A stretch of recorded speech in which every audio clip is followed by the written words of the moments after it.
Welcome to my channel, guys. If you're new here, be sure to hit that subscribe button if you like this type of content. If you've not already picked up, yes, I am Jamaican and I am here to tell you guys about my journey here in Canada. You know, I'm gonna start off this series by telling you guys how I did it, and I will definitely dive into some of the culture shocks that I've found, some of the things that I like about Canada, some of the things that I dislike, and definitely will tell you guys the reason why I would never move back home. Yes guys, so like I've sold out, but you know, hear me out in this series. So if you are looking for insights into moving to Canada, how you can do it, you're in the right place, guys. My name is Andrea, but you can call me Andy. Thank you guys for tuning in. So as I said, I'm gonna start off this series by telling you guys how I migrated to Canada. So in 2018, I moved to Canada. I came here on a study permit, like a lot of people that I know, and I quickly realized that it wasn't for me, it wasn't necessary. If you look at the jobs that are being offered here in Canada, you would realize that a lot of them, they don't ask you for a degree. And I was looking at, in assessing how hard it was to work and go to school and take care of my son at the same time, being here alone with no family support, I decided to look into another way to do it. And so I started looking at the express entry system and what were the requirements. And of course, they had something for me. And I specifically looked to see if, as a student, if I was able to apply for express entry. And of course I was, as long as you were qualified. Nothing at all stops you from applying for express entry simultaneously while you are studying. So I of course went on the express entry system, look at what I needed, and what I needed was definitely my degree to have been assessed, because I already had a marketing degree from back home. And so I looked at West. I will link that company down below, and of course I sent my transcript to them, and they assessed it and came back to me and said that yes, I do have a degree that's equivalent to a Canadian degree here. So like so that was fine. And then the next step that I did, I made sure that I did the English exam, because those two things, along with my work experience and my age, would have made me qualified for express entry. So did those things, did the exam, did well on the exam, not as well as I had hoped. I think the lowest score I got was a 7, I think, yeah. But that kind of made my score, overall score, a little bit lower than it would have been if I had gotten, I think, a 9 in every area. So basically I had to look at a different avenue of getting my permanent residency. So I was still qualified in express entry but needed more points. So in assessing the situation, I said, what other programs does Canada have that I can take advantage of? And of course the Provincial Nominee program is what I looked at next. So every province have their program, and that you can apply through to get qualified for express entry. And so I needed a job, but I am a student. So how do I get a job? How do I do this?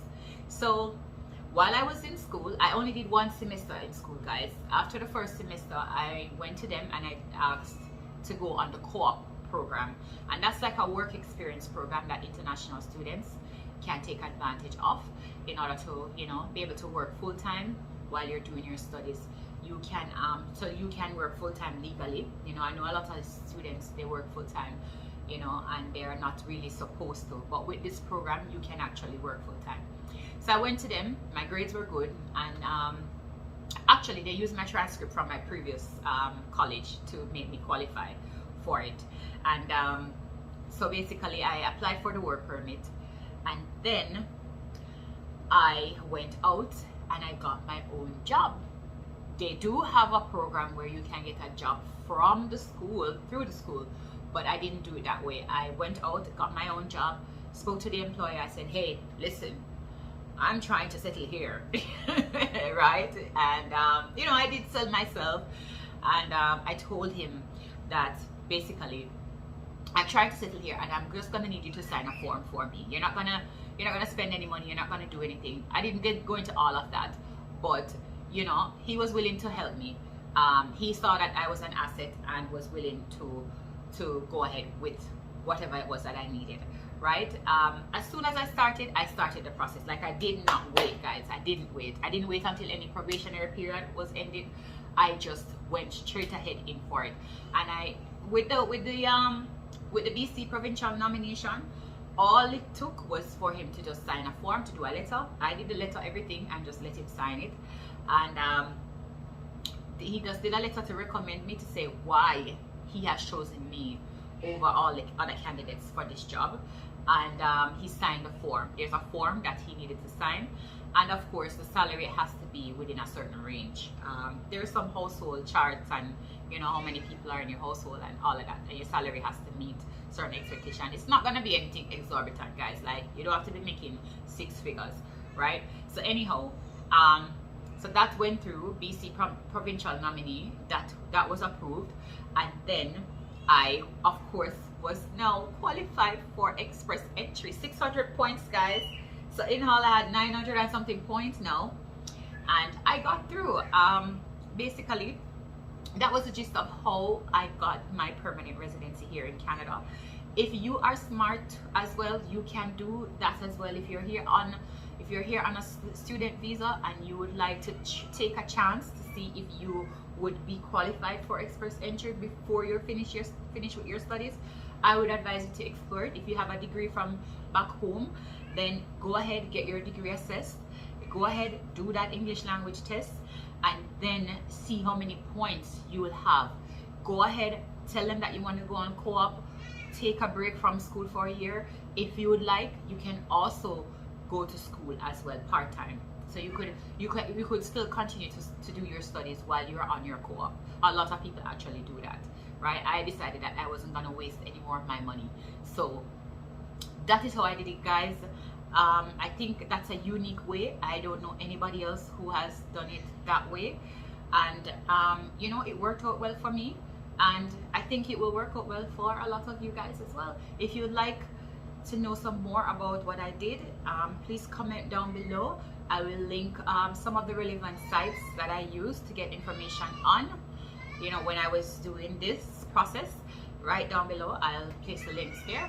And if you've liked this video, and if you're interested in knowing more about my journey here as a Jamaican, you know, just overall, please hit the subscribe button and share my content, and hit that bell button so when I have new content, you'll be first to see it.